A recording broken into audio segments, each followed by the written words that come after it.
Hello and welcome to the Film Pulse Podcast, the official podcast of filmpulse.net. Thanks so much for listening. This is episode number 168. My name is Adam Patterson. With me today, Kevin Rakestraw. How you doing, Kevin? Pretty good. Good. I'm glad to hear it. Yeah.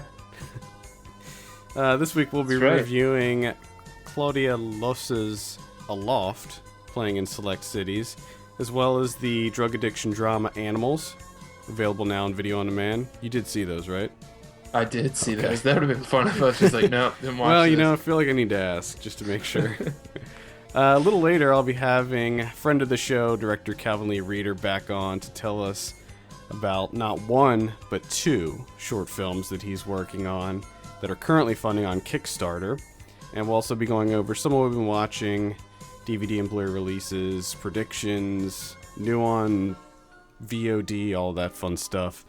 Remember, you can send us your questions. Filmpulse.net's the address. And be sure to check out our Patreon page, patreon.com/filmpulse, and support the show and the website for as little as $1 per month. Let's go ahead and dive right in.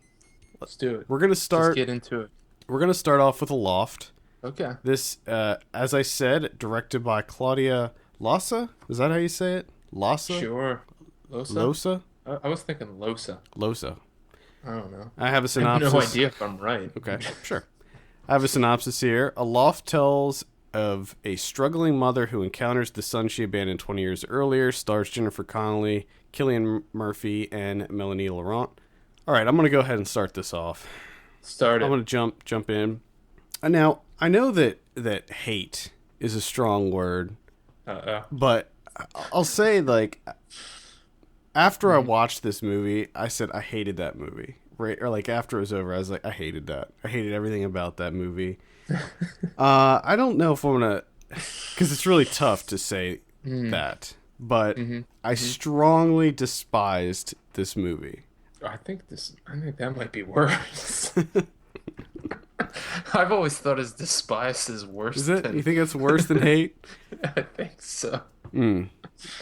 Okay. Maybe not. Maybe that's just me. I don't know.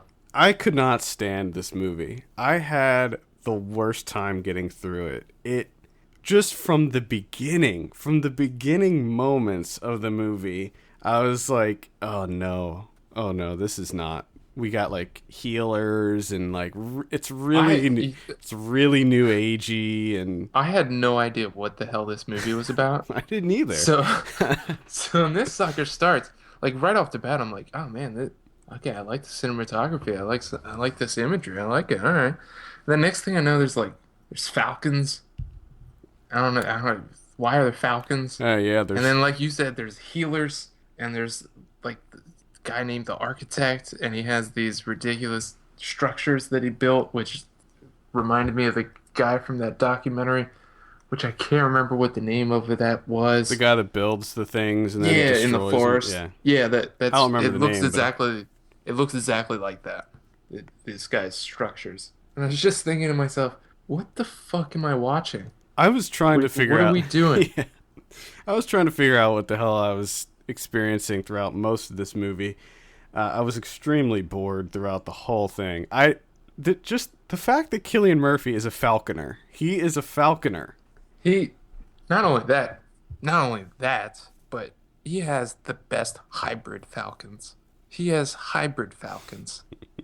He's making the greatest hybrid falcons people have seen. I love that scene. Who's following falcons? Well, that was my question, is how do you make money from being a falconer? Like, what do you do? What do you do for income as a falconer? I have no idea. And there was one point fairly early on in the movie where he's having a conversation with Melanie Laurent, and they're in a bus, and he gives a little jab at the bus driver. And basically he's kind of acting like like this bus driver's beneath him. And I'm like, dude, you're a falconer. Okay? Yeah. What is your big accomplishment in life? You have like the most fucking worthless job. Is it even a job? I don't I like know. how we just all of a sudden got into just hating falconers. Well, it seems like it's a hobby, really. Well, it has to be. You can't make money off of being a falconer, can you? I don't know. Except from doing the odd show where you're like, "Hey kids, look at this falcon." Right, yeah. Go on talk shows and show off your falcon. I mean, I I was so just baffled by that, and for the longest time in the before it even broke into the two separate, because for a while there it's just one timeline Right. that we're working Yeah, with here, yeah. one narrative, and then it breaks off into two, past and present. And before it got to the present day, I'm just thinking, why is this kid a falconer? Because not, I mean, he's what? How old do you think this kid is? 10, 11. 10, 11, falconer. Like, why is this kid a falconer? What does this have to do with anything? And then you finally get, you get to the present day and you're like, okay, we're going to find out more about this falconer business. And nothing. Why is there fucking falconers in this movie? I don't know why there's anything in this movie, because it feels so. I guess the only reason that the falconer thing exists is because of the falcon flying into the hut thing or the structure Yeah. or whatever. Which- The healing why is- dome, I call it. why are they letting this kid take his falcon everywhere? Oh, well, that was my first question when they went to the Arctic or wherever they went to find Jennifer Connelly, and he brought his Why is falcon with him. Why are you bringing your falcon I was to the like, Arctic? you're bringing it with you, huh? You're bringing the falcon with you. You got in your little falcon backpack. Oh my goodness. And he was a complete asshole too. That was the other He's- thing. He was just the he's- worst. He was like a complete dick the whole time. Throws a dead bird at his mom. Yeah, what? Pelted his mom with a dead bird. I also couldn't help but stare at Jennifer Connelly's rat tail throughout the entire movie. And I was like, early on, I was like, does she have a rat tail? I think she has. Yep, she has a rat tail. She sure does. This is that kind of movie. That's a braided rat tail as well. Yeah, I'm surprised that there weren't more crystals in this movie. There should have been crystals. There should have been crystals and wizard tapestries hung on the wall, and lots of incense being burned. All right. Let's get back to the movie real quick. I am talking. Now,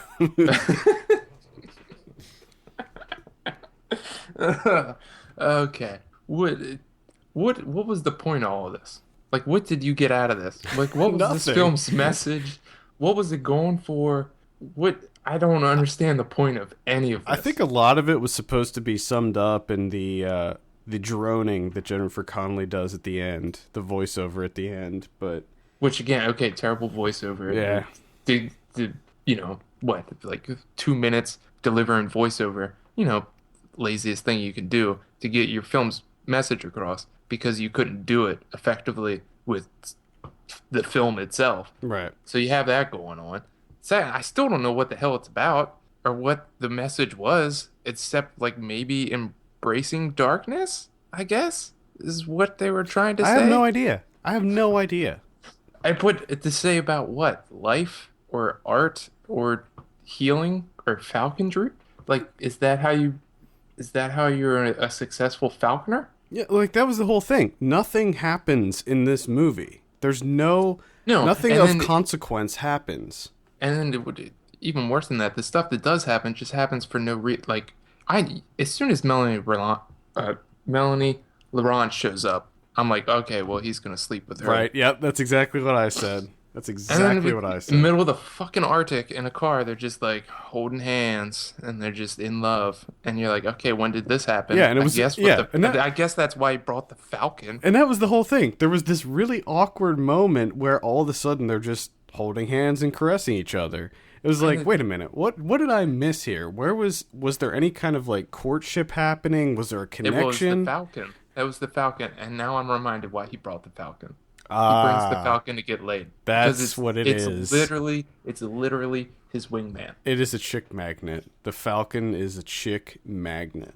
All you do is you fly that falcon out, take that glove off, put it on her hand, boom. You're getting some like 5 minutes later. But then even after they like sleep together, even like the rest of the movie, they're like a couple. And it's just like, damn, that was quick. You forgot about your wife Yeah. very quickly. What happened to your wife and kid? Very, very quickly. And your other falcons. Yep. You still have like 10 more Falcons at home. Well, and her character is so underdeveloped. I mean, it's almost like the Room level of development where there's a scene where they're sitting in. There's a scene where you knew that was coming too. Oh yeah, there's a scene where he finds out that she has some ulterior motives too. Let's just back up a little bit, because I think we're kind of getting ahead of ourselves as far as the plot for people that may not have seen this movie.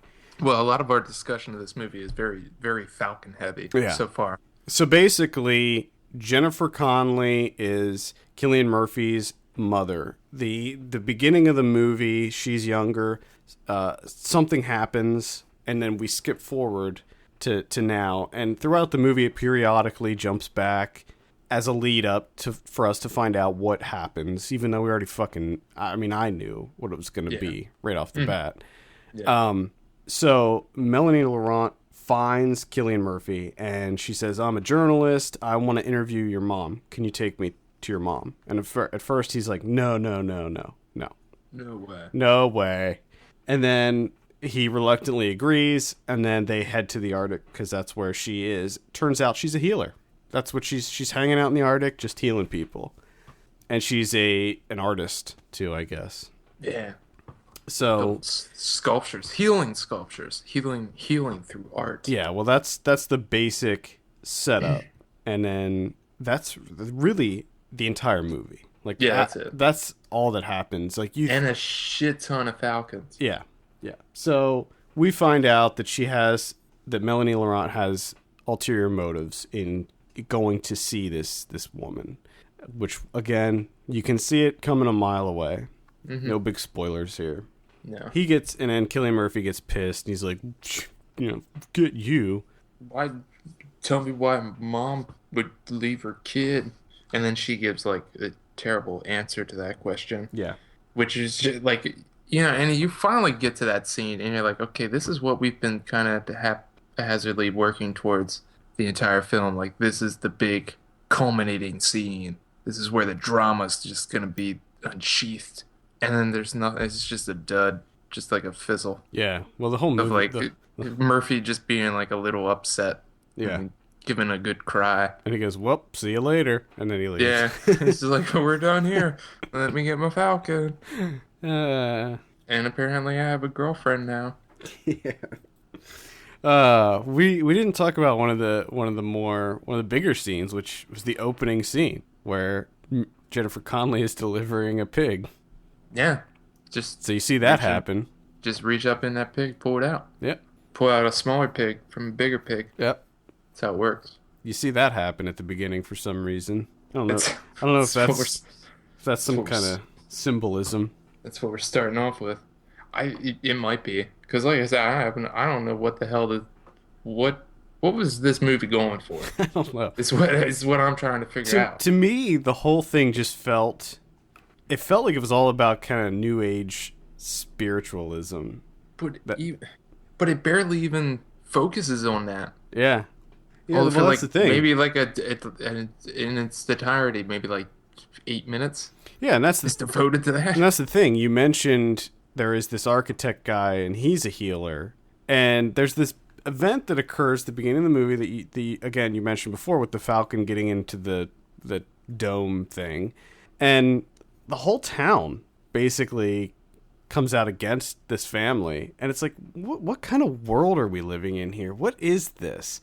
Like, at first I thought that they were in some kind of cult, and it was like some kind of weird town where it was like a cult or something. Yeah. But no, it's just I don't know. I don't know what it is about this place. I don't know. Yeah, I don't know either. And the whole architect character, we don't know a whole lot about this guy either, and he just kind of comes in and does his thing, and I don't know what happened to him. And then he's just like, "Hey, you're a healer." Yeah. She's like, "What? What? No way." He's like, "Yeah, dude. What?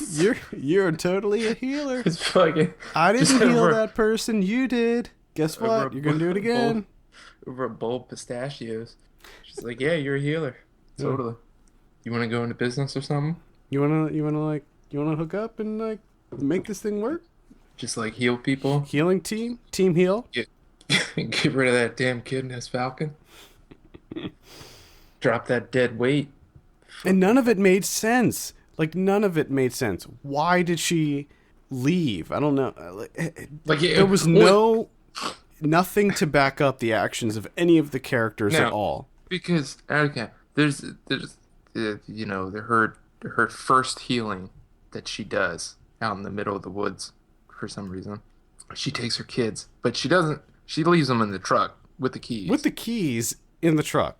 And it's like, okay, you're just like you can't put your keys in your pocket. Come on. You're healing people, okay? First off, that's all you're doing is you're healing a little girl. You made like an elaborate like tree swing, and you're just gonna swing around and just let the sun bathe your face. Like, you can't take your kids to that. Why you gotta leave them in the truck? Yeah, there's other people. There's the other guys there, so it's not like you have to do it alone. Yeah, watch your fucking kids. Also, how does she know how to heal? It just seems like what does she do? She's got that gift. She just does it. She does it. Yep. It just comes naturally to her. She's like, oh, I'm a healer now. It just emanates from her pores. She's got the gift. Well, one thing that we didn't discuss is that, and again, this is not... Probably the Falcons. Did we talk about the Falcons? This isn't like a big spoiler or anything, but her son, one of her sons, has a brain tumor. And he's, I guess, dying. They don't really... He might not live very long. He's gonna die. And she doesn't bother healing him. But then something happens, and I think Cillian Murphy kind of resents her for it, even though this thing that happens is pretty much all his fault. Yeah, pretty much. Just straight on his fault. And then she just disappears. And then she abandons her son, and she never sees him again until this movie happens. And she doesn't recognize him, which I thought was interesting, how she didn't even recognize him. Yeah. That's it. That's all I have to say. So it's just pointless. But it's a pointless affair. It's a pointless affair. That's what it is. Unless you like Falcons. Now you mentioned, Falcon work. You mentioned that you liked the cinematography. Yeah, but that kind of flew out the window pretty quickly. Oh, okay.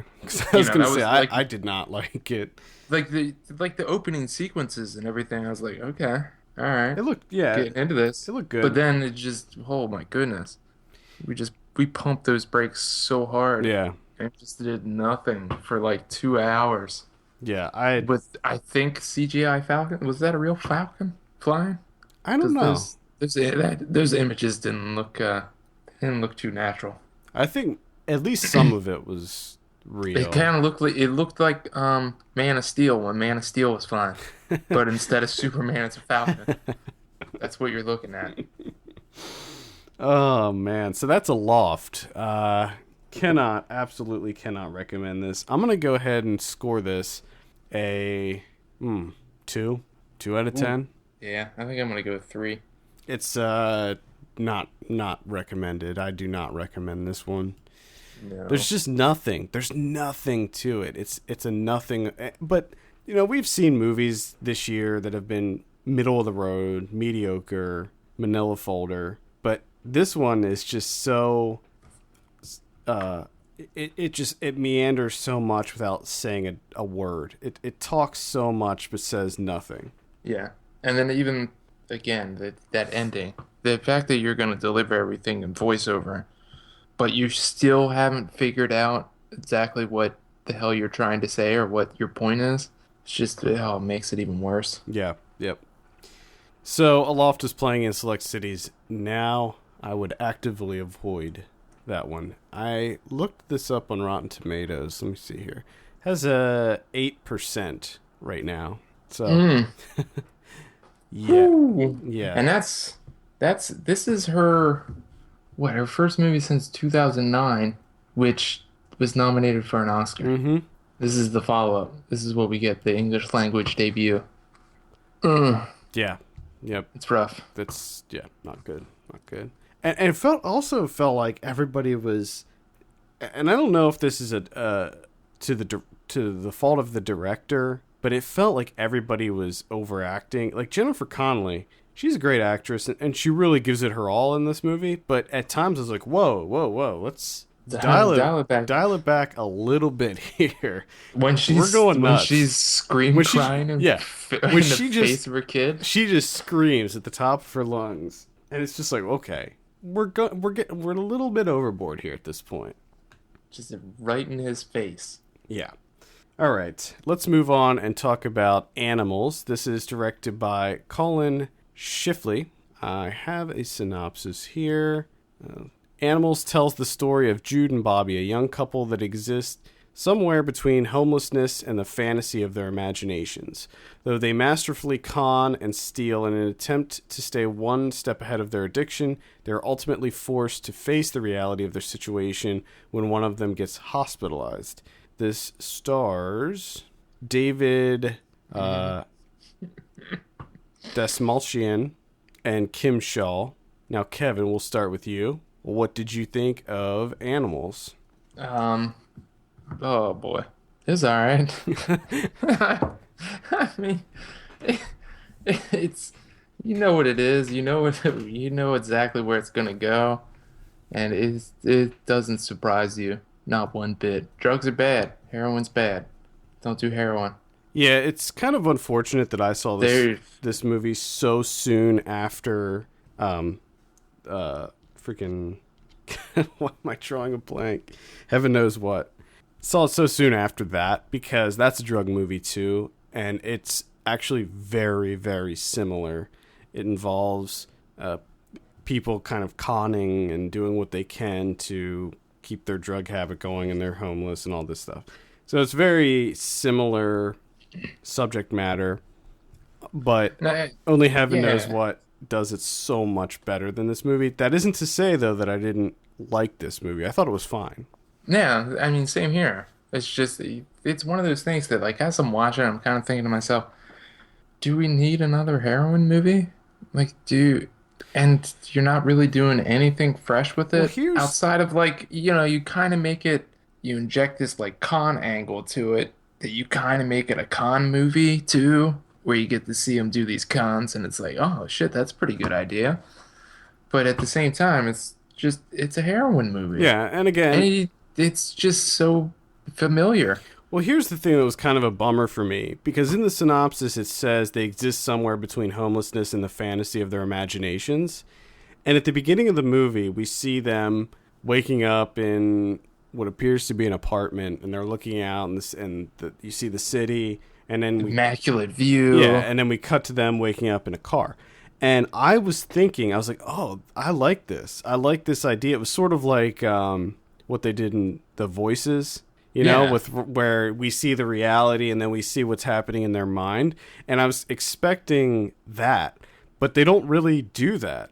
I mean, I think they do it like maybe one more time. Yeah, but a lot of it is kind of like a flashback, right? Like when early on in their relationship. So a lot of the stuff that we see later on is more like a flashback. Yeah, it's of earlier in their relationship, and not so much as a fantasy where they're living in a fantasy world. I think it would have been a lot cooler if they kept that going, where we see what's happening in their mind or their ideal situation and what their imagining things are, and then we cut to her spilling her heroin on a dirty bathroom floor and sucking it up, which was really disgusting. Extremely so. And I thought that there were some shocking moments in this. Him injecting the heroin into his dick was rough to watch. Which I thought that was like, this guy's how old? And it's like, you're already injected into your feet and your dick. Like, no, you're not. It's kind of, you sped that up a little bit. Well, who knows how hard they were hitting it, I guess. I don't know how long it takes for your veins to get destroyed by heroin. Yeah, but I thought that it was very well acted. I thought that both the leads did a really good job. Yeah, both performances. That was the thing that kept me engaged the entire time. If those performances weren't there, I would have been. Oh, I would have. Yeah, I this would have been a rough go. Yeah. Oh, because there's not much going on, cinematography wise. the directing. There's not. No, it's pretty. It's kind of bland, to be honest. It's got a decent story, but the performances are really well done, and that's kind of what keeps you engaged. But I thought the music cues were good. I liked the way that they would use the music. I don't know why that stuck out to me, but I just kept wondering. Well, this is completely has nothing to do with the movie, but I kept wondering, like, why do you keep going to a diner bathroom and do heroin? You have a car, just do the well, yeah, heroin in the car. there's one scene where one of them stays in the car, and then the other one goes into the bathroom. And it's like, well, why don't you both just stay in the car and do it? Stay in the car and do your heroin. Come on. I don't know. I don't know about heroin etiquette. Maybe you're not allowed to like do it around each other or something. I don't know. Yeah, I don't know either. But Yeah, not a whole lot to say. I mean, the only slightly refreshing thing is that one, it's not pitch black bleakness. No, It's kind of bad, but it doesn't go into to not get into the ass to ass territory. no, it's not as. It doesn't go as far down as People Requiem aren't for a getting their Dream. arms cut off, and Yeah. there's a little bit of hope at the end, a little bit. So you got that going on, but you get the hope in one hand and the bleakness in the other. Yeah, and it is as much a love story as it is a story about addiction. And I think Which which is I thought I turned to my wife halfway through and I was like, love is the strongest drug of all. So that's what they were really addicted to. yeah, If you think about it, sure. because you see what happens is they turn things around. Yeah, separate them. Yep. Yep. That's what you need. They were kind of getting to it with when they were doing their heroin, but they would always meet up afterwards. That's what did it. I thought that the love story angle worked. It was believable, and it wasn't really heavy-handed, and it wasn't annoying to me. I thought that it was good. They felt like a real couple. Yeah, exactly. And again, I think that's due to the performances. They felt like a couple. Yeah. Yep. And it worked for that reason. Man, if you take that out, oh boy.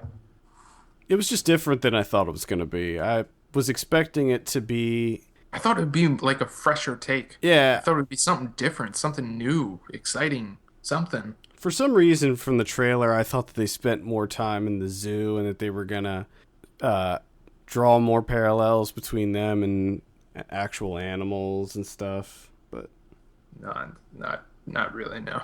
no, it happens a couple times. Like when they're, what was it? They were somewhere and there was in a hotel room or something, and they were watching a program. And it was like lions on the TV. Yeah.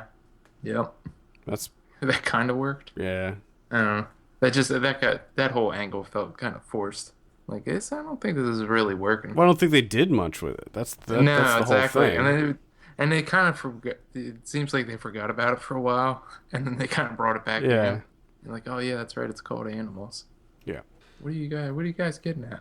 That's what I'm asking both of these movies that we watched. What are you getting at? Well, I think the easy answer with Animals is drugs are bad. Yeah, at least the message is pretty Yeah. clear on Animals. The other one's like something about falcons and Yeah. mysticism. I don't know. Like wicker domes. Wicker domes. See, that's what we gotta do. We gotta fuse these two movies. A falconer / heroin addict and a wicker dome. Ooh, With his I like hybrid that. falcons. Hybrid falcons. I like that. Yeah. See, now we have something. That's a fresh take. There's also something in this that I thought was a little bit underdeveloped, and that's when she gets sick. I don't really know what they were going for there, but I felt like there was more to say with that. Much more. But they don't, you're right. They don't delve into that too much. Like, why even mention it is what I'm wondering. Because at first I thought they were going to be like, oh, well, we got to get you to a doctor, we got to get cleaned up or something like that. But that's not really what they do. And it seems, Well, like I thought it was going to be a motivating factor, but it wasn't. I think that's what they're trying to show. is that Jesus, even Yeah, she gets, okay. even this is not not motivating them. They still fall back into I guess. scoring some cash to get some heroin. I guess maybe if they introduced it later then, when they were closer to rock bottom. Yeah, That was the other kind of interesting thing about this is that there's so many of these drug movies that start with the characters being clean and then discovering drugs and heading down that path. But in this movie, they start right before they hit rock bottom, right? So they're already on that downward spiral. We don't have to go through them being introduced to the drugs and then slowly spiraling. yeah, It's like already there. it's we're in it. We're in the thick of it. Yeah, yeah. But I'm also kind of surprised that these people are getting conned by this couple. Because the whole time I'm thinking these guys haven't bathed in a long time. Well, yeah, I mean, they even ask him at one point, how long has it been since you've had a shower? Yeah, and I mean, if a guy's coming up to me with like, "Hey, I found this laptop," I'd be like, "Jesus Christ, you smell! Yeah, yeah, Get away from me!" yeah, definitely. Uh-uh. So that's Animals. I would give it a very light recommend. I would still say Heaven Knows What. Just that one is way better to me. I would say go watch The Panic in Needle Park. That's much better. Because this kind of felt like that. Because Panic in Needle Park is kind of like a love story where they can't, they keep falling back into it. Mm-hmm. And that one's more relentless because they kind of get better and then they fall back in. And then they kind of get better and then they fall back in. And it's like that for like 2 hours and it's just relentless and depressing and terrible. Mm. And this felt like that's what it was kind of going for, but doesn't come close. No, the closest thing is that they talk about it. They talk about tapering off and getting clean, Yeah. but it never. Yeah, and they're not going to. No, never gets there. All right, what are you gonna give Animals out of 10? Oh, I'm gonna give it a 5.5. I'm gonna give this one a 6. See, I was thinking a 6, and I bumped it down. I liked it. I didn't find a lot wrong with it. It just didn't do a lot more than what I've seen before. Yeah, exactly. I didn't have a problem with it. It's an hour and a half long. Doesn't overstay its welcome. I wasn't bored by it. I thought that the pacing was fine. And at first, I was having a little trouble with the end being a little too, I don't want to say perfect, but, Yeah, I kind of had my reaction to that was it just wasn't that realistic, really. If you look at... this is a bit much. Yeah, if you look at these characters, I just don't see that. I mean, I would love for that to be how it would turn out, but, I don't know. And I was just kind of thinking, when they open that door and they go into that room, I'm just like, that's what we were doing this for 90 minutes? Yeah. This is what we were working towards? Yep, apparently. Really? Apparently. All right, Animals is on demand right now, so you can check that out right on Amazon or any of those other platforms. Oscilloscope put it out, so it should be available on all of them. Let's go ahead and jump to our interview with director Calvin Lee Reeder and talk about his 2 new short films currently funding on Kickstarter. Calvin Reeder, thank you so much for coming back on the show. The reason I had you on here today is because you got 2 new short films that are currently funding on Kickstarter. How you doing, first of all? I'm good, man. How are you? I'm doing pretty well. Before we get into that, I want to ask a kind of an off-topic question. Have you seen Mad Max, and how much do you love it? Dude, I haven't seen it yet. I'm going. I'm going today after this. Oh, okay. It's hilarious because I was hanging out with Mike Plant yesterday. He's the shorts programmer at Sundance, and he's been at Cannes, and he's totally missed it as well. And I was like, okay, I got to do this Skype, but then right after that, we're gonna go see Mad Max. Well, you'll have to let me know what you think, because it pretty much blew my mind, and I have a feeling that you're gonna like it. But I wanted to get your opinion on it, so. I haven't heard a negative word about it. I just keep fucking it up, man. I'm gonna go today. I would go see it in the largest screen possible. Cool. Will do. All right, let's talk about. So you have not 1 but 2 short films on Kickstarter. What made you decide to do a twofer? Well, it's kind of an interesting story. I wasn't going to do any, but then my old, not my old producer I worked with before, Christian Palmer, just called me on the phone and basically asked me what I was doing. And I said, in the immediate future, nothing. And he's like, well, what do you want to, let's make something. So I sent him this idea I had called the bulb. And we were like, cool, let's make this. So we budgeted it out.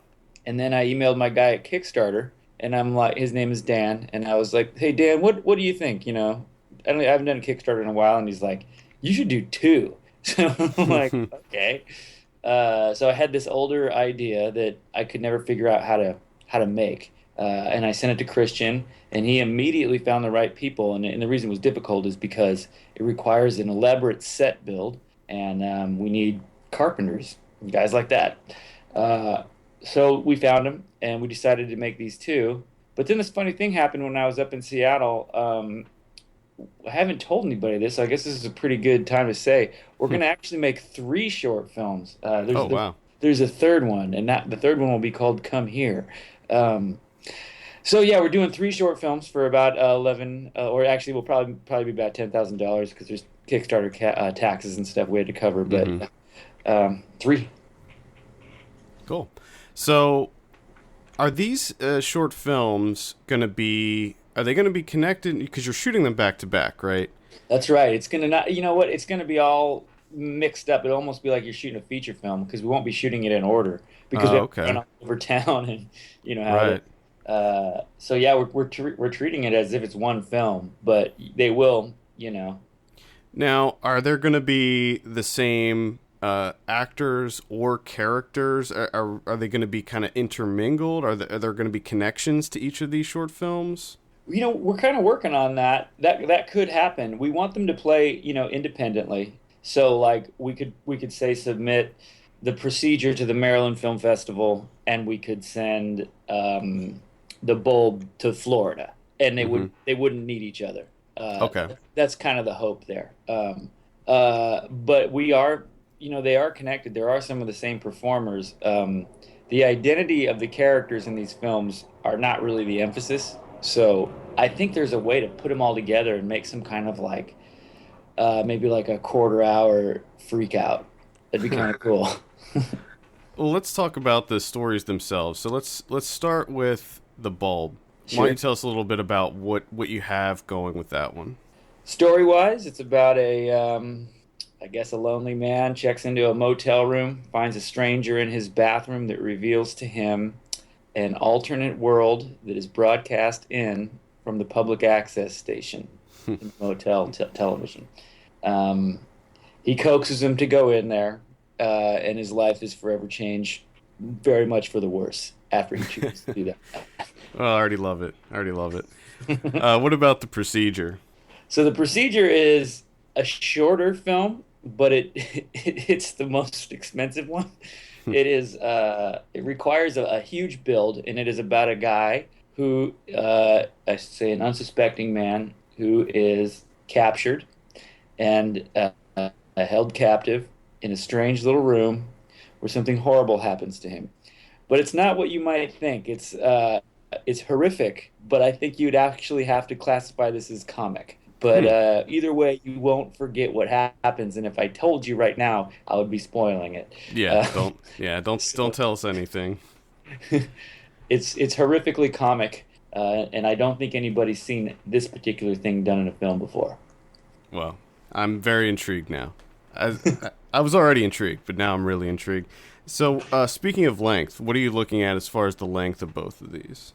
I hope the procedure is really short and sweet. I hope it's like 4 minutes. Oh. Because I think it's going to be way more potent the shorter it is. Huh. I believe the bulb will be somewhere between 8 to 10 minutes.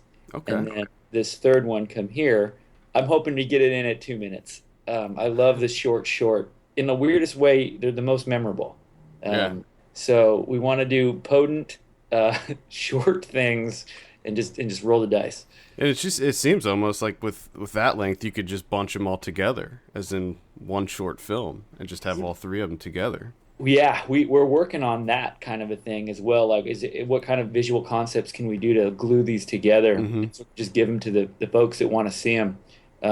We kind of like our chances better at kind of blitzkrieging the festivals with all these different ones. It's like, because we're not under the impression that any one festival would take all three. Right. And another thing that's difficult is a 15 or 20-minute short film is really, really difficult for a programmer to book, because Hmm. you're saying like this one film is as good as any two or three. And we kind of just want to, like, okay, if you don't want a long one, here's a short one. If you want a medium or whatever. But Yeah. if all goes to plan, maybe we will have a longer one, and maybe somebody wants to show it.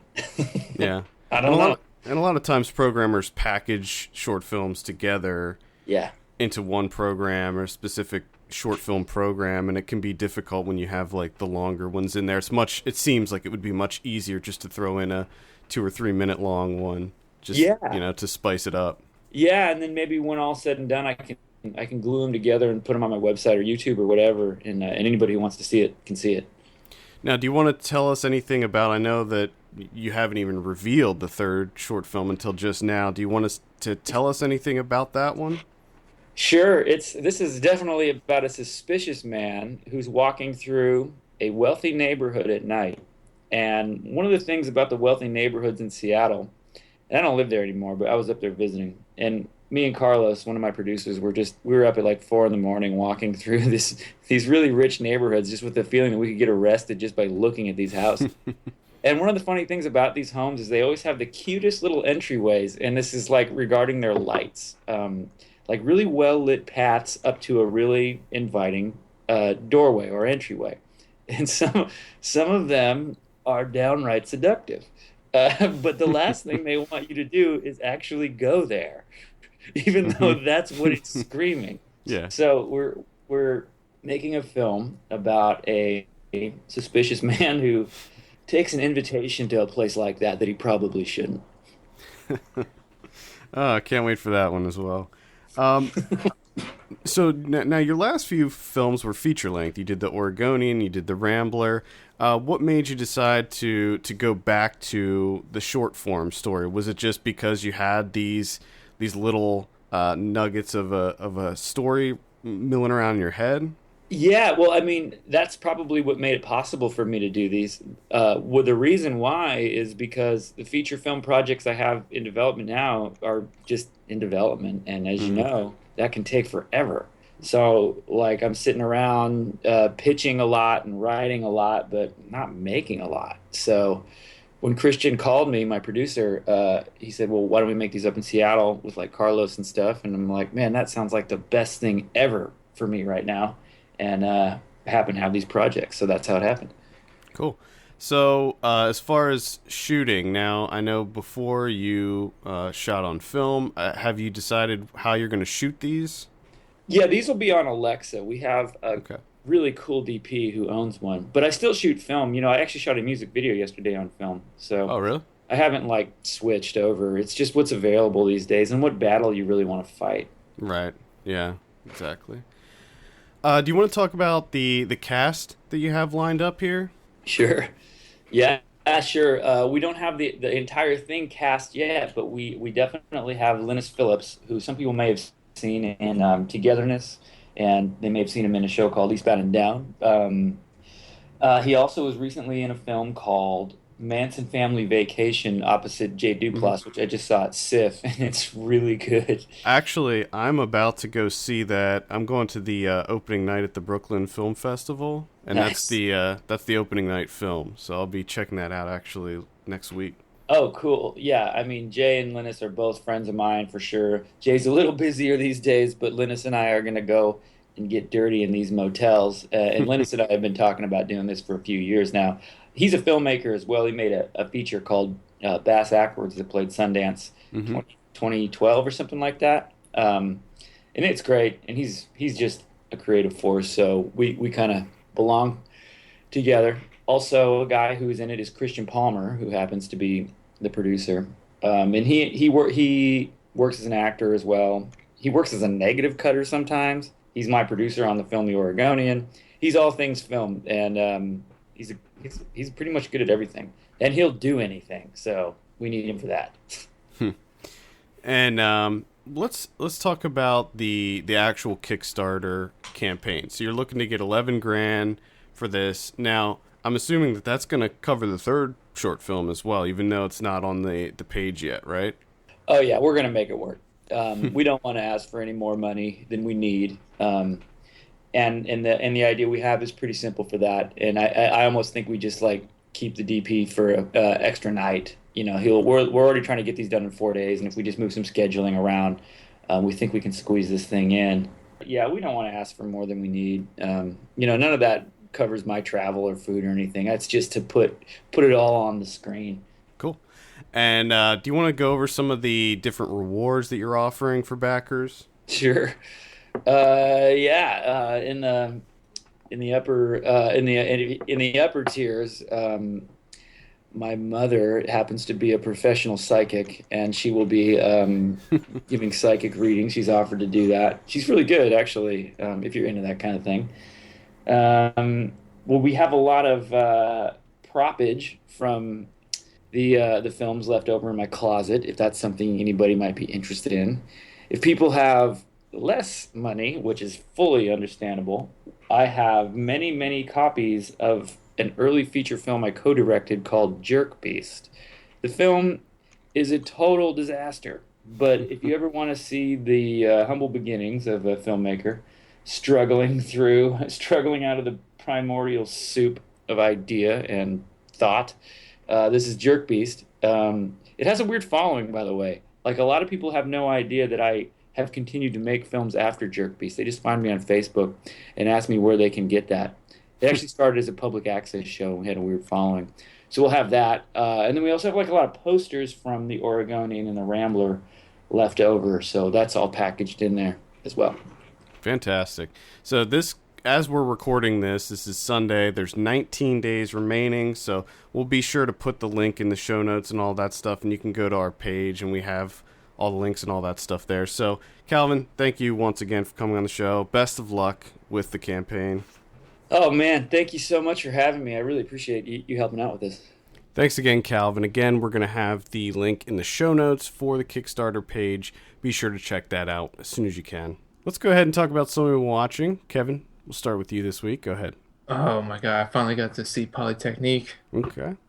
From 2009, the dramatization of the Polytechnique shooting in 1989.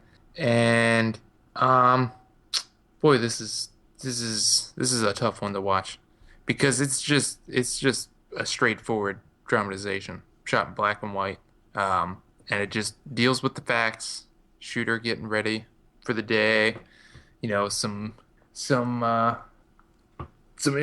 people, you know, classes and whatnot, and then just the shooting, and it is realistic, and oh boy, is that difficult. And the thing that makes it extremely difficult is that the killer he's targeting women. Right. And by women, he thinks that all women are feminists, and he's, I guess, a war against feminine. I don't know what he thinks he's trying to accomplish here.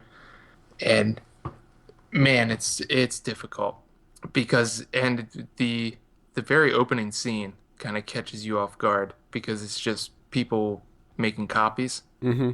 And then it just happens out of nowhere. Yeah. And it's just like, oh my God. And it just feels so damn real. And it's just, and then after that, you know, we get through the shooting and everything, then it follows one of the guys that tried helping out during the shooting, follows him for a little bit, and then it follows one of the female survivors. And it sort of follows her for a while. And, you know, there's some hope at the end of the movie. You get some hope in there. But, again, it's kind of delivered in this voiceover narration that just, I don't think really worked too well. But I have trouble with these movies in the sense that, okay, at the very beginning, it says that, you know, this movie is made to honor the victims. So the whole time I'm watching, I'm thinking, okay, how are we honoring these victims? So essentially all you did was cast people that are like the same age, probably kind of look the same as the victims, and then you just gun them down again on camera with realistic effects. You just like shoot them in the face again. I'm just thinking, like, how is that honoring them? Like, we killed you again. Yeah. Like, I don't understand. A lot of movies do that where they're like, "Oh, we are honoring the like." I'm not really sure if you're honoring them unless you're getting into detail about the lives well, and of see, each that's and every the thing. one of those Like, people. they don't do that at all. They don't even say half of them remain nameless. They just get shot. You just see them just get shot, and that's it. Like, it doesn't go into their lives at all. You don't even know their names. You don't even know who they were. So that's why at the end I'm kind of thinking, like, how did you honor anyone? You just shot a bunch of people in the face and then said, "Hey, we honored the victims." I guess maybe by reminding people that this is something that happened and creating a movie kind of, cements it into history. I mean, I mean, maybe that's the whole thing. Like, you're talking about this right now, Yeah, that's only because I watch movies and someone was like, "Man, this movie's really good," but I can just read about it. And it's all based on facts, which I appreciate on one hand because he doesn't try and make anything up or like, oh, maybe this is why he did it. None of that is going on. It's just facts. But on the other side of that, it's like, well, I can read this information. Yeah.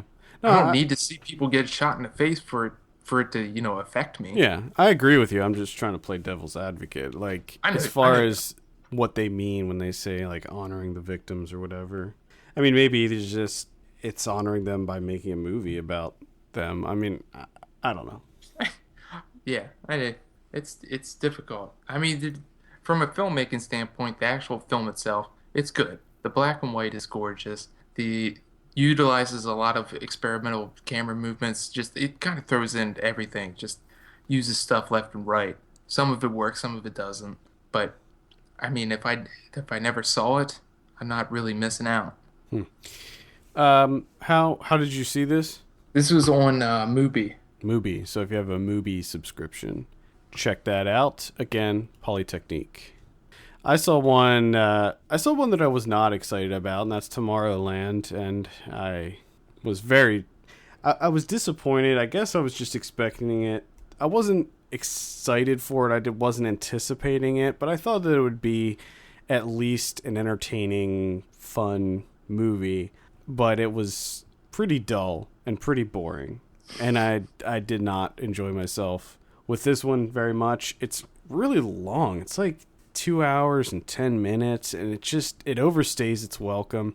Basically, the whole movie, I mean, I'm sure that most of you have seen trailers, and it's about this girl who finds this magical pin, and it shows her this distant land, this alternate dimension sort of.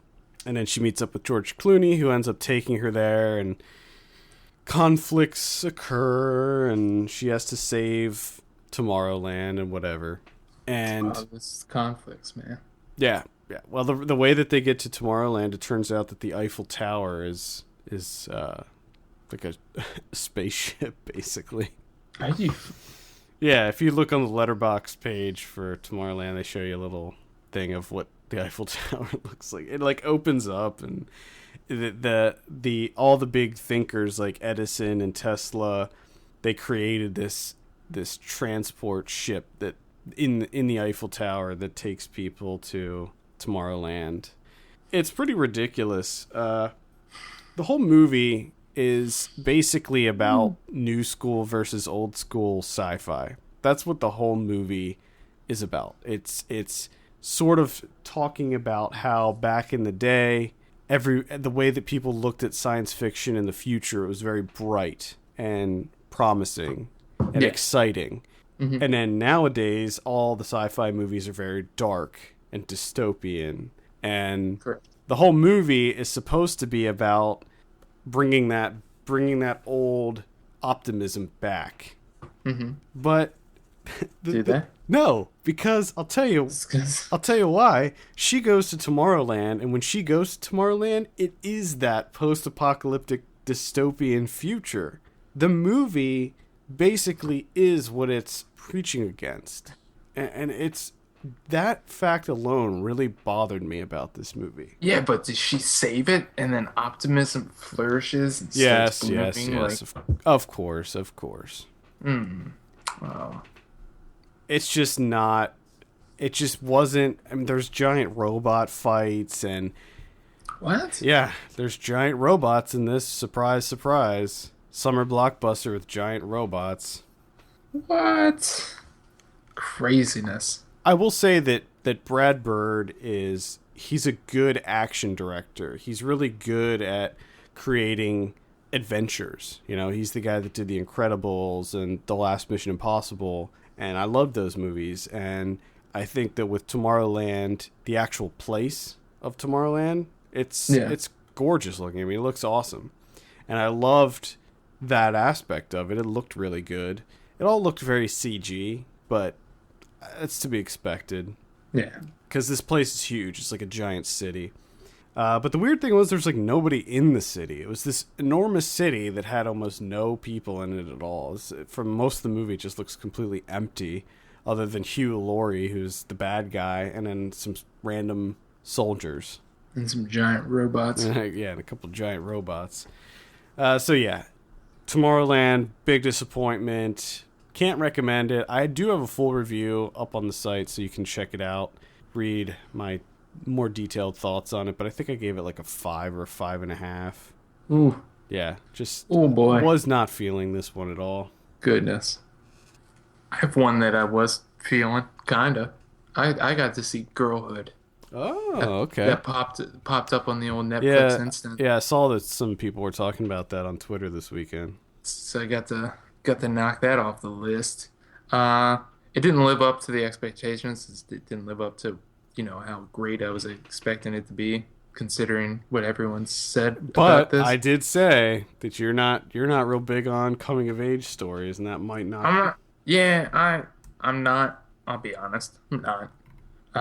Not really the biggest problem that I have with this movie. The biggest problem I had is it kind of felt like cinematic shorthand. Like we would deal with something and then we would just move on to something else, and we would talk about that for a little bit and then we move on to something else.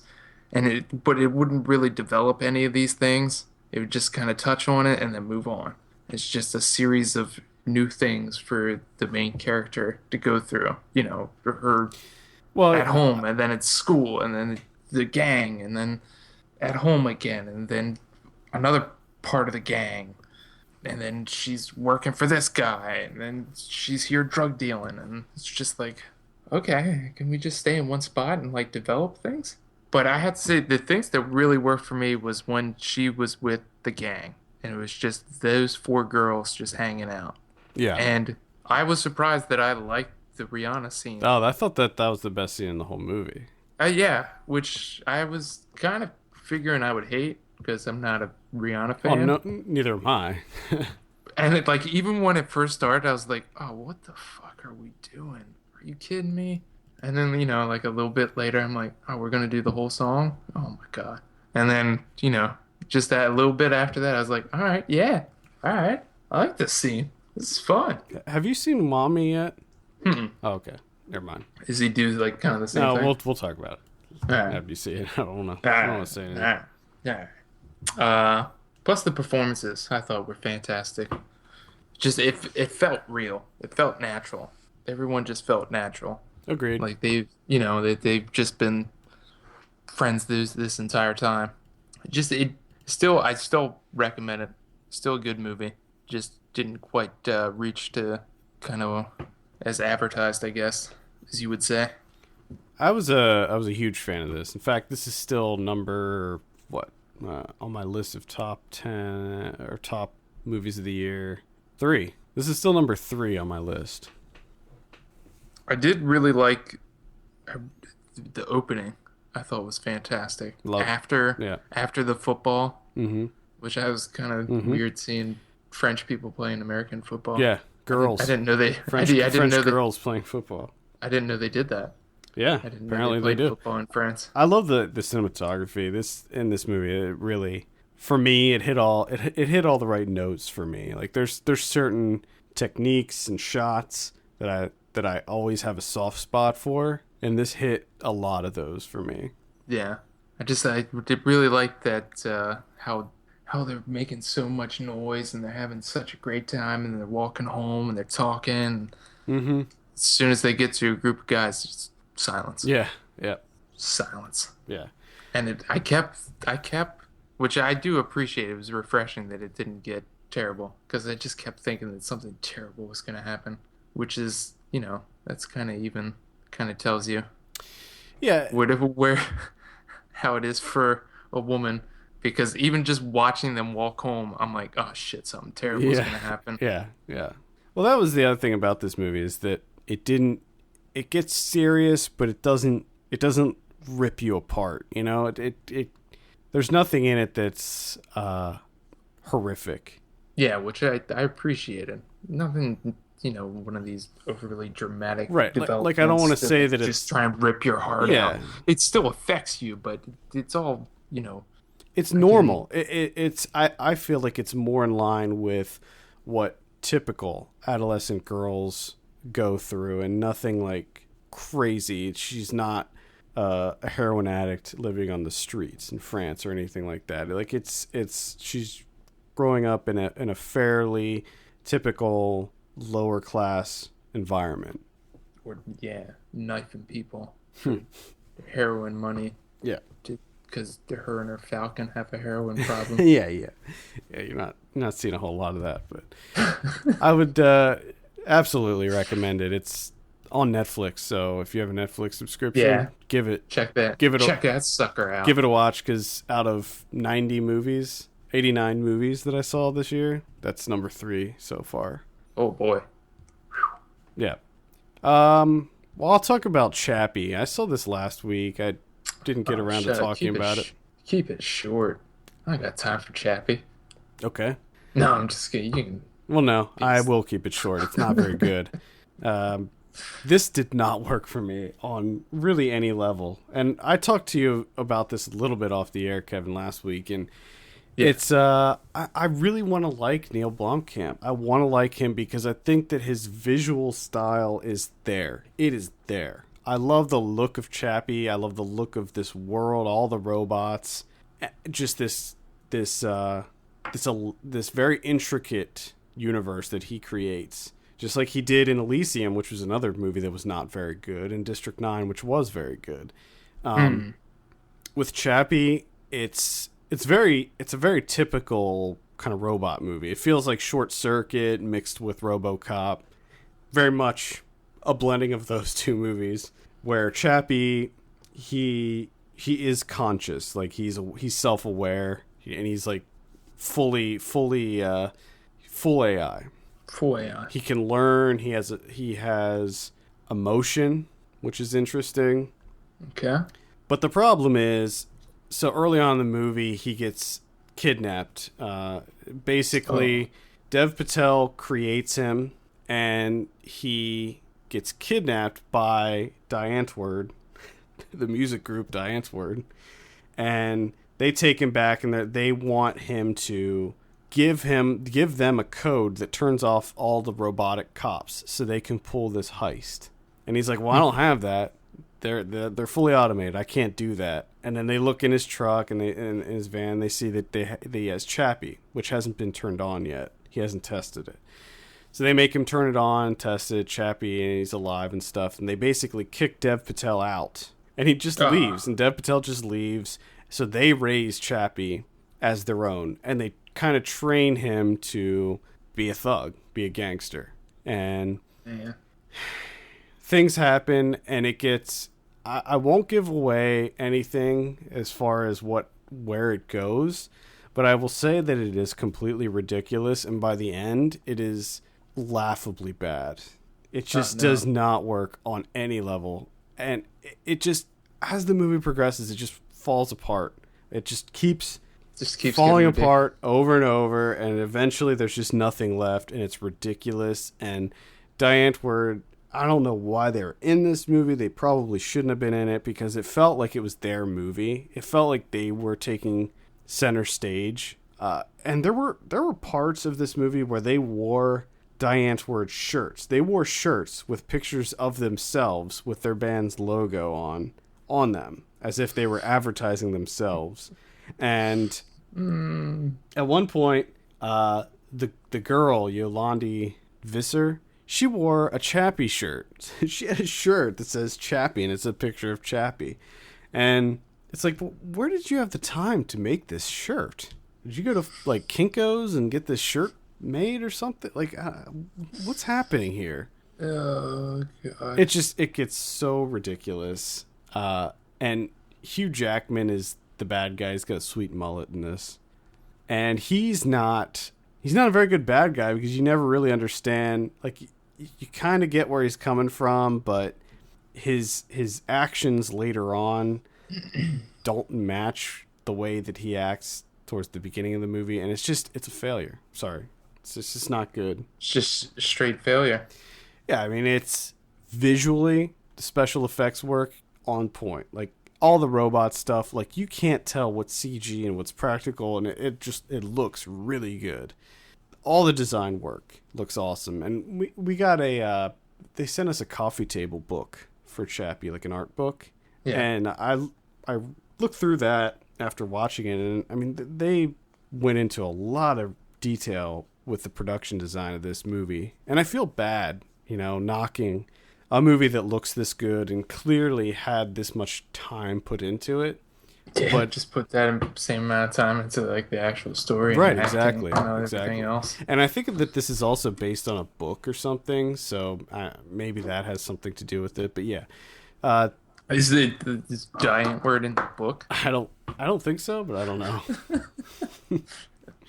Get fucking giant word out of your movie. Yeah, maybe it'll be better.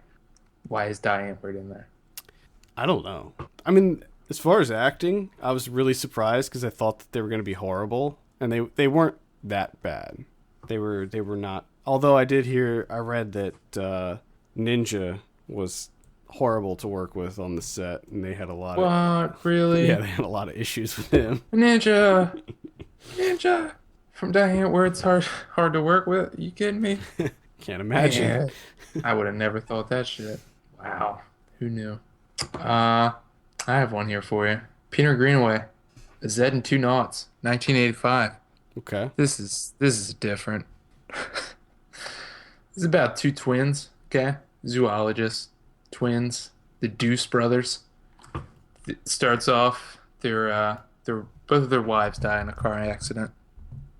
Driver hits a swan out in front of the zoo. Wants Swan's way. Get it?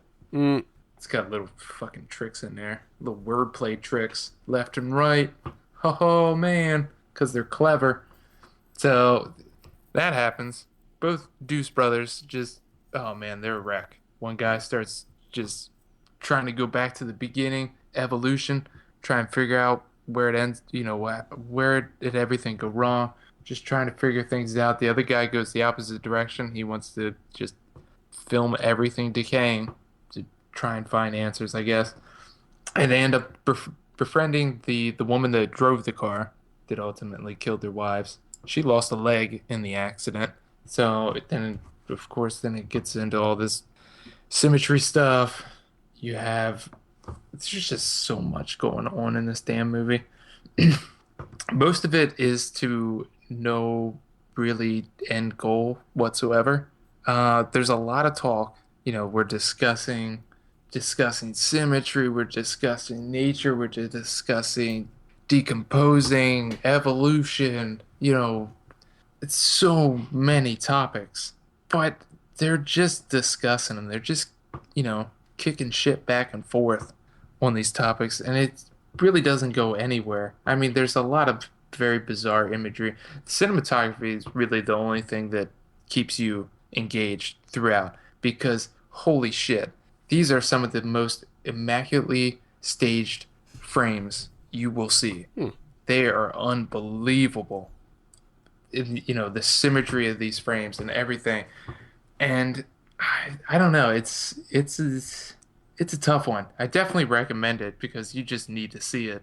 But again, for me, it feels like one of those bullshit modernism pieces where it's just like there's just a bunch of little crumbs here and there. It's like if you want to take the time, you can piece them together, and you might come up with something. But in all actuality, it's kind of has nothing to say. It's kind of hollow, but it's nice to look at. Okay.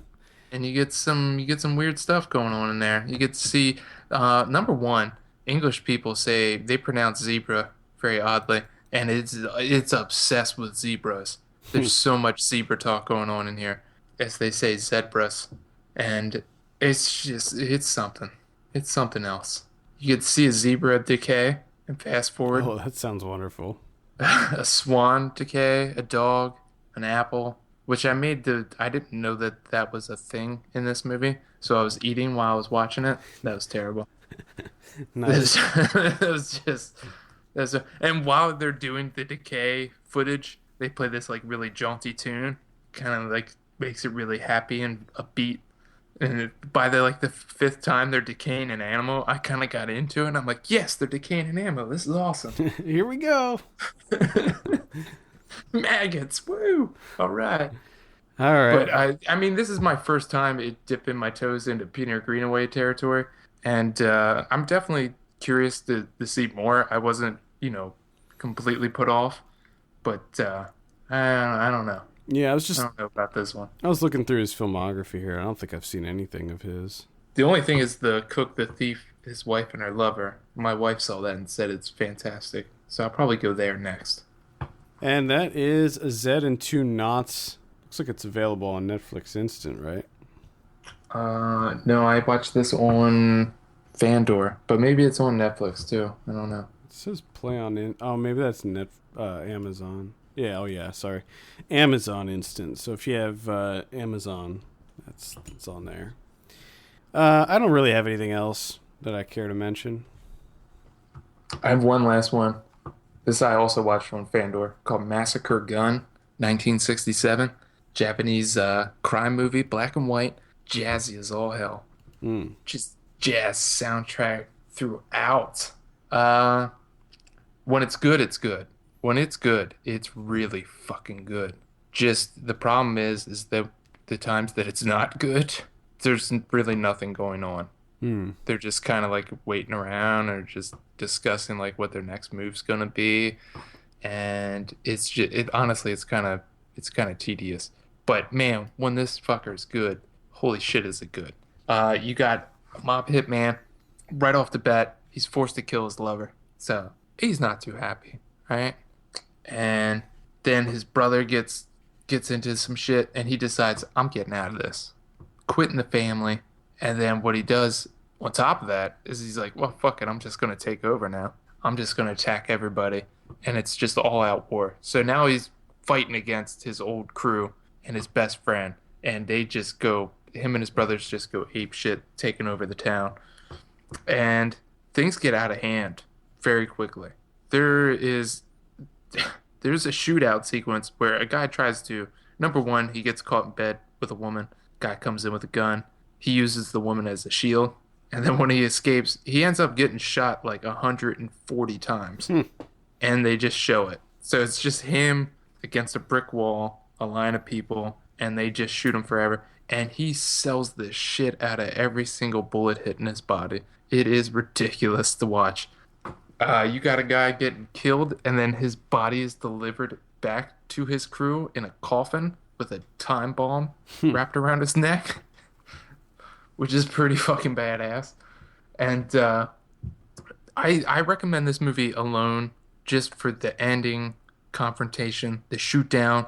It takes place on a currently in construction highway. So it's not completely finished. It's completely abandoned. And for some reason, I guess why they were building it, they just left the trucks and all this shit there. So they use it it just kind of like materializes out of nowhere as like a paintball course. They're running around to like drums and stuff. And it's like, why are there just drums sitting around for no reason? And scaffolding. Why is there scaffolding? It's a highway. What do you need scaffolding for? But anyways, that alone, I recommend, because that shootout is fantastic. And what was the name of this again? It's called Massacre Gun, which is a pretty badass title. Doesn't make sense, but... Yeah, it is badass. Massacre Gun. There's more than one gun. What year is that from? 67. Oh, wow. That's old. So it's that, it's that Japanese jazzy 60s gangster flick. Cool. I have to check that out. All right, let's talk about some predictions.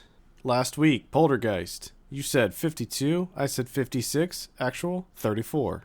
I have not seen that this weekend. I was thinking about going to see it and then saw the reviews. I was like, no. We do have a review for that up on the site. Blake gave that a 3 out of 10. So, yep. Tomorrowland. You said 58, I said 68, actual 49. So, yeah, that's, yeah, right. not a great week, really. That sucks. And truthfully, we were having a really hard time just picking out what movies to watch this weekend. Yeah, that was a rough one. Next week, we have San Andreas. Little disaster action. Oh, it's a disaster movie? Yeah, it's the one with The Rock. Oh, okay. What are you thinking on? What are you thinking on this one? 21. I'll say 36. Optimism. Now, Tomorrowland did work. See? Yeah, there we go. Yes. Now, as far as wide release movies go, I don't know what other than San Andreas is coming out, honestly, in wide release. Aloha looks like it's getting a wide release next week. Oh. We think Fun.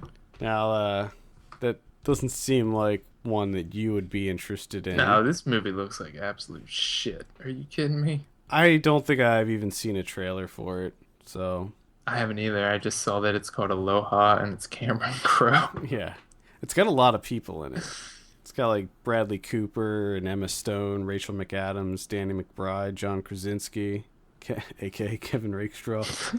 Bill Murray's in there. Shit, I don't remember doing this movie. What? Must not be that important, then. A celebrated military contractor returns to the site of his greatest career triumphs and reconnects with a long-ago love while unexpectedly falling for the hard-charging Air Force watchdog assigned to him. Oh, I remember this. I did see a trailer for this. I'll say 41 on that. I'll say 18. Okay, in limited release we have Survivor. We have Barely Lethal. That's the one with what's her name? Haley Steinfeld. And Survivors with Pierce Brosnan and the Mila Jovovich, I think, maybe. Okay. Yeah. We have Walking on Sunshine, which is a musical. Looks pretty rough. We have Heaven Knows What. Obviously, I recommend that. Yes. We have Results. I'm forever interested in this. In Results? It just I don't understand how this is a thing. Yeah, it seems very odd. It just doesn't make sense to me. I saw the trailer. Did you see the trailer for this? I saw the trailer and it still doesn't make sense to me. It's supposed to, from what I read, it's like kind of weird. Like it's kind of a... And I do appreciate, I like the fact that Kevin Corrigan seems to be like the main character. It's just about. It seems that way, yeah. So I like that idea. Yeah. If you have a movie and you're going to make Kevin Corrigan the main character, I'm automatically going to see it. Just a heads up.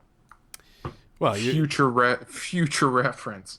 I'm just interested because it's Andrew Bajolski and exactly. Then you add that, and you got Guy Pearce in there, Brooklyn Decker, Giovanni Ribisi. It's bizarre. Yeah. Deshaun Scott apparently pops up in there. Yeah. Anthony Michael Hall. Seems like a weird one. I'll be checking that one out probably. Let's see. We also have Gemma Bovary. We have I Believe in Unicorns. Nice. That's played at a lot of festivals that I've been to, and several times I put it on my schedule, but I never followed through. So that one's been kind of eluding me. It looks decent. Unfreedom, that looks awful. And let's see, Two Doors Nicole. Okay. That's what I have for next week. On VOD next week, We have a lot of those that I mentioned that are getting limited release. Results, Barely Lethal, Survivor, Unfreedom, Nightingale, which is going to be on HBO, Walking on Sunshine, and Hot Girls Wanted, which is a documentary that's going to be premiering on Netflix. Okay. Next week on DVD and Blu-ray, we have Ballet 422. I saw that.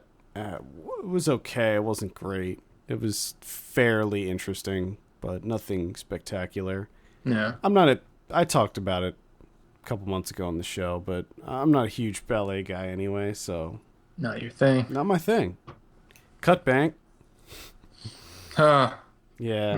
No. That one didn't work at all. We have The Sweet Blood of Jesus. Oh, that's sweet, sweet blood. That's sweet blood. Sweet, sweet blood of Jesus. That one worked for you, but not so much for me. That did work for me. That's still one of my favorites so far this year. Not me. I mean, it was okay. I didn't really have too much of a problem with it, other than I thought it looked like shit. Oh, harsh. But what about sensual berry eating? There is that. Yeah, I mean, that helps. I don't know about you, but I eat my berries much differently since watching that movie. I do think about it quite a bit. Dial a Prayer. It's one with Brittany Snow and William H. Macy. Mm-hmm. That one doesn't look very good. Gun Woman is finally coming out. Oh, shit. Didn't you see that like 2 years ago? Yeah, I saw that at Fantasia Fest. It was last year's Fantasia Fest, but it's been out for a while. I feel it like... But yeah, it's pretty graphic. I think that it was one of those movies where not a lot of people wanted to touch it because it is... I mean, the woman's naked the entire movie. Like, start to finish, she is completely nude. And just guns inside of her body. And she has guns inside of her body, yes, that she cuts out of herself. Wow. Wow. It's... Cinema. Look how far we've come. It's crazy. It is a crazy-ass movie, and I would give it a light recommend. Only if you're into very gory, violent stuff. Maybe check it out. Speaking of which, Island of Death is getting a release on Arrow. What is this? What is this? We talked about Arrow. I think it's Arrow Video or Arrow Films. I can't remember. We talked about Arrow before on the show, and they used to only release Region 2 DVDs and Blu-rays over in the UK, but now they have a US arm, and they're releasing stuff over here, and Island of Death is one of them. And this is one that I watched maybe a year ago, and it is brutal. It is this extremely disturbing exploitation film from the 70s that basically is about a couple who go to Greece and just kill people. They just kill people. And it is really disturbing and graphic, and yeah, one's a tough watch. Wow. The Loft is coming out. I heard that was garbage. My Life, directed by Nicholas Winding Refn. I'd probably only watch that one if you like him a lot. If you're a big fan of Only God Forgives, this acts as kind of a behind the scenes making of that movie. All right. I thought it was mildly interesting. It's not very long. It's, if I remember correctly, it's only like an hour long, so it doesn't overstay its welcome. And the Seventh Son, which is that I don't know what it is. It's the one with Jeff Bridges. It's a fantasy one. I enjoyed that. You're trying to figure out which movie that is. Well, I knew which one it was, but I didn't know how to describe it. It's the fantasy one. Yeah, because I thought I was going to say witch hunting one, but I don't think there's witches. There is some other movie about witch hunting that's got Vin Diesel that I was thinking of. I like how these like big time actors seem to do these fantasy films like on the sly. Yeah. They just kind of sneak out. Criterions, what do we got? We have three coming out. One, we have Fassbender, The Virgin of Four Seasons, coming out from 1971. What? Right. And then we have two Costa-Gavras movies. Apparently, he's the master of the political thriller, which I've been wanting to get into his films for a while. Maybe this will be the time. But if you notice that every single week I talk about the Criterion movies, and I'm like, oh, yeah, I've been meaning to see that. I haven't seen any of them. Yeah. So I'll just keep my mouth shut. State of Siege comes out from 1972, and 1970's The Confession. Cool. Which, hold up, real quick, The Confession and The Merchant of Four Seasons will also be on Hulu Plus. State of Siege, not so much.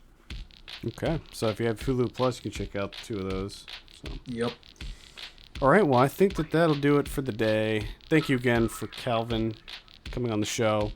Check out his Kickstarter. I'll put a link in the show notes. Send us your questions to podcast@filmpulse.net. Follow us on Twitter @FilmPulseNet and @FilmPulseKevin. And please take a look at our Patreon page at patreon.com/FilmPulse and consider subscribing for as little as $1 per month. For Kevin Rakestraw, my name is Adam Patterson. We'll see you on Thursday if Ryan watches a movie.